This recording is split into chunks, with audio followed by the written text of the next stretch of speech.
partout en France, nous avons été dans des grands domaines.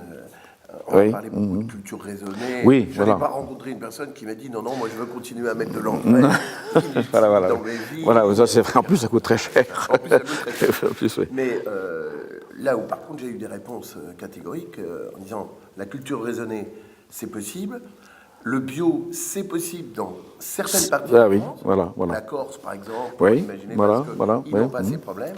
Par contre, le bio ne peut pas exister à Bordeaux, non. C'est-à-dire Bien que sûr.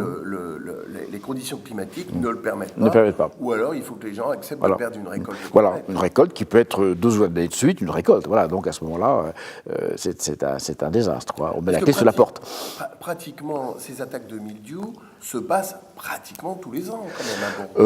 Oui, alors c'est plus ou moins fort, mais je crois que c'est pratiquement, c'est évitable. Hein, quand vous avez une conjonction d'humidité, de chaleur, etc., vous avez le milieu qui se déclare. Alors on peut, quand on aère la vigne, quand on a un feuillage au départ sain, bien nourri, quand on effeuille, quand on espace les raisins sur les ceps pour avoir une aération naturelle, on peut quand même améliorer les choses, avoir une bonne ventilation, mais ça n'empêchera pas que quand vous avez une attaque du mildiou, il faut réagir. Et il faut réagir, alors là, préventivement.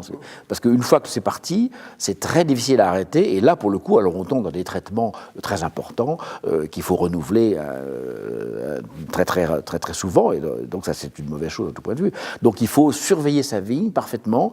Et même quand vous savez que les conditions météo sont favorables, vous pouvez commencer éventuellement, là vous traitez.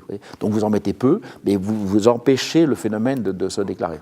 Si vous le laissez partir, c'est fini. Voilà.